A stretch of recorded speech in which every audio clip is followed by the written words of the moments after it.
Hello everyone. आज 31 दिसंबर है और आज का जो पहला टॉपिक है हमारा वो है माइक्रो प्लास्टिक। तो हम देखेंगे कि माइक्रो प्लास्टिक क्या होता है। तो ये वो पार्टिकल्स होते हैं जो कि लेस देन 5 मिलीमीटर से कम होते हैं। इनका साइज 5 मिलीमीटर से कम होता है, मतलब 5 × 10⁻³ मीटर से कम होता है। अब ये दो तरीके से होते हैं, मतलब दो टाइप के होते हैं। पहला प्राइमरी है और एक सेकेंडरी है। तो जो प्राइमरी माइक्रोप्लास्टिक है वो पहले से ही छोटे बनाए जाते हैं, मतलब उनको बनाया ही माइक्रोप्लास्टिक की वजह से की लिए जाता है, क्योंकि उनका उसी हिसाब से काम होता होगा। जैसे कि क्रीम्स में जो फेस क्रीम्स होती हैं, टैल्कम पाउडर्स होते हैं, इसमें माइक्रोप्लास्टिक ये यूज होते हैं। तो प्राइमरी वाले उसी लिए यूज होंगे। माइक्रो बीड्स में भी और प्लास्टिक पैलेट्स में भी यूज होते हैं ये। तो जो सेकेंडरी वाले हैं, पर जो सेकेंडरी वाले हैं वो बड़े प्लास्टिक के टूटने से बनते हैं। तो ये जैसे प्लास्टिक बैग है, कोई बॉटल्स या फिशिंग नेट्स हैं, उनके टूटने से ये सेकेंडरी प्लास्टिक बनेंगे। तो इन्हें ऐसा बनाया नहीं जाता है। ये जो बड़ा प्लास्टिक है उसके डिग्रेडेशन से बनते हैं। जो ज्यादातर जो माइक्रो प्लास्टिक होते हैं वो सिंगल यूज प्लास्टिक से बनते हैं। ये ध्यान रखना है कि ये ज्यादातर जो मेजोरिटी ऑफ माइक्रो प्लास्टिक है वो सिंगल यूज प्लास्टिक से ही बनते हैं। अब इनके सोर्स क्या क्या है। तो सोर्स में सबसे पहले सिंथेटिक क्लोथ्स आ जाएंगे, टायर्स आ जाएंगे जो कार्स में ट्रक्स में लगते हैं, packaging what what packaging waste आता है। ठीक है। जैसे किसी ने प्लास्टिक के पैकेट में सामान लाया, फिर पैकेट बेकार हो गया, फिर उसे फेंक दिया गया, फिर वो ब्रेक डाउन होता रहेगा, माइक्रो प्लास्टिक में निकलता रहेगा। कॉस्मेटिक प्रोडक्ट है, फिशिंग नेट्स है, मरीन डेब्रिस है। तो इन सबसे ये बनता है। तो जो अर्बन रन ऑफ है और सीवेज है, ये मिल करके क्या बनते हैं, रिवर्स और ओशियंस में जाते हैं। और इसी तरीके से ओशियंस जो होते हैं हमारे वो भी पल्यूट हो जाते हैं इन्हीं से। अब प्रेजेंस ऑफ माइक्रोप्लास्टिक, तो माइक्रोप्लास्टिक कहाँ कहाँ मिले हैं। रिवर्स में, ओशियंस मैंने बताया आपको, सॉइल में भी मिले हैं, एयर में भी मिल चुके हैं ये। ड्रिंकिंग वाटर में तो ऑब्वियसली होंगे ही, salt, Honey, sea food, even human bloods में भी हैं। और लंग्स और प्लेसेंटा तक इन्होंने पेनिट्रेट कर दिया ह्यूमन बॉडी को। और सिर्फ इतना ही नहीं, अंटार्कटिक और आर्कटिक में भी ये पहुंच गए हैं। तो कितने ज्यादा ह्यूमंस ने पोल्यूट कर दिया है एनवायरनमेंट को, इस चीज से ये पता चल जाता है। अब एनवायरनमेंट इम्पैक्ट क्या होता है कि ये हुआ कि अगर किसी मरीन लाइफ ने इसको इंजेस्ट कर लिया तो उसकी डेथ होगी। बायो एक्यूमुलेशन होगा, फिर उसको कोई और खाएगा, फिर उसमें बायो मैग्निफिकेशन होगा।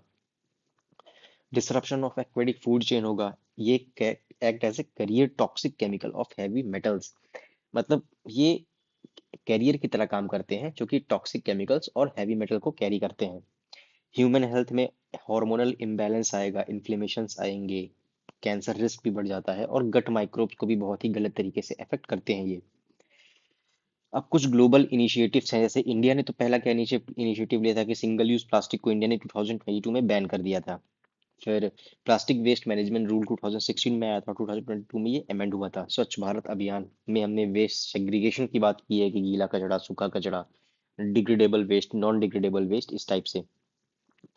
और वर्ल्ड में एक यूएनईपी का प्रोग्राम है, प्लास्टिक पोल्यूशन ट्रीटी है, जो कि यूएनईपी ने लाई है। SDG 12, SDG 14 और G20 भी इन सारी चीज़ों पे फोकस करता है, क्योंकि G20 किस पे फोकस करता है, सर्कुलर इकोनॉमी पे। तो इस वजह से कई सारी चीज़ें इंपॉर्टेंट बन जाती हैं।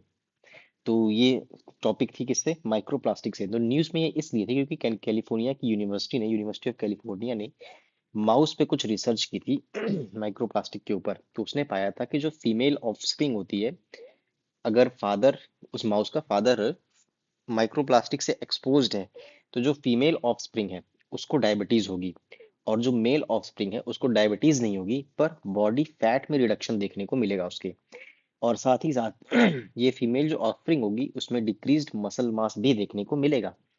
तो वैसे तो ये रिसर्च माउस पे की गई थी, पर ये ह्यूमंस के लिए भी हो सकता है, इतनी ही पॉसिबल हो, क्योंकि नुकसान तो ह्यूमंस को भी करेगा ही करेगा ये। फिर जो हमारा नेक्स्ट टॉपिक है वो INS वागशीर है। INS वागशीर इंडिया की सिक्स्थ एंड फाइनल सबमरीन है, किसकी, कलवारी क्लास की।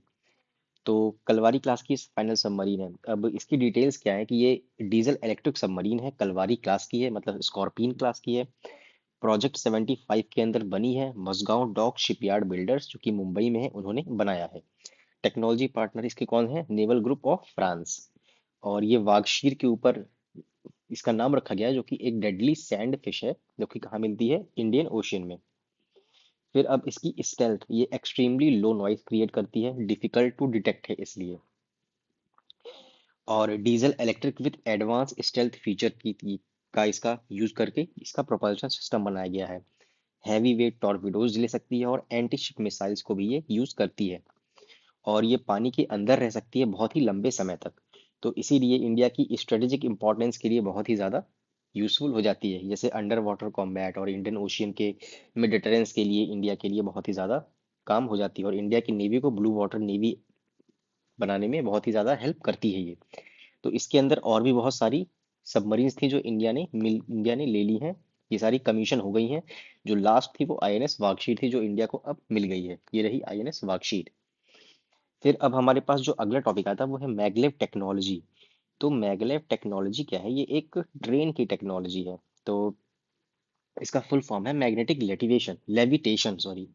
इस टेक्नोलॉजी में जो ट्रेन्स होती हैं वो ट्रैक के ऊपर फ्लोट करती हैं, यानी व्हील्स का यूज नहीं होता है।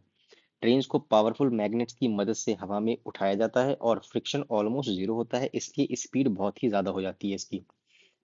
तो ये दो टाइप की टेक्नोलॉजीज हैं, एक जर्मनी ने डेवलप की और एक जापान ने डेवलप की। जो जर्मनी ने डेवलप की उसमें ट्रेन्स ट्रैक के ऊपर लेविटेट करती हैं, और जो जापान ने डेवलप की उसमें सुपर कंडक्टिंग मैग्नेट्स का यूज होता है ताकि ट्रेन्स फ्लोट करें ट्रैक के ऊपर। जापान की जो मैगलेव ट्रेन है वो 600 किलोमीटर पर आवर से ज़्यादा की स्पीड पे चलती है। तो अभी रिसेंट में चाइना ने क्या किया है? चाइना ने ये माइलस्टोन अचीव किया है कि उसने 2 सेकंड में 700 किलोमीटर पर आवर की स्पीड अचीव कर ली है। इसलिए ये चीज़ न्यूज़ में आई थी। तो इस टेक्नोलॉजी के बारे में मैंने बता दिया आपको। इससे हाई स्पीड अचीव होगी, एफिशिएंसी, क्योंकि फ्रिक्शन नहीं होगा। अगर वो ट्रैक को टच ही नहीं करेगी तो फ्रिक्शन होगा ही नहीं। स्मूथ साइलेंस ऑपरेशन होगा, मेंटेनेंस भी कम होगा। इस वजह से ये चीज़ न्यूज़ में थी। ये रही मैग्नेटिक लिटिवेशन प्रोपल्शन सिस्टम। फिर जो अगली स्कीम है, एक्चुअली हमारी स्कीम वो है रेयर अर्थ के बारे में। Rare scheme to promote manufacturing of sintered rare earth permanent magnets.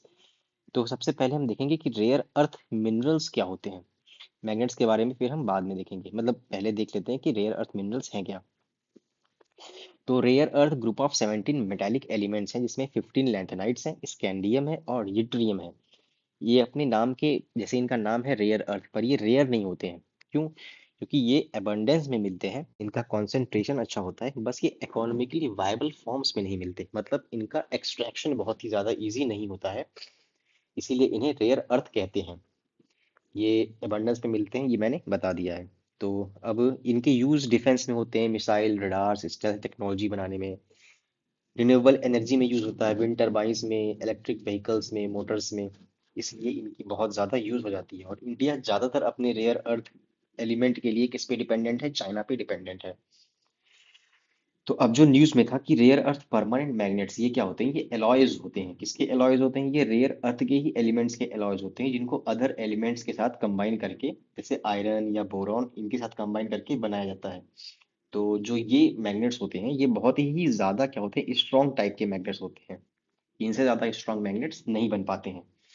तो इसी को कहते हैं रेयर अर्थ परमानेंट मैग्नेट।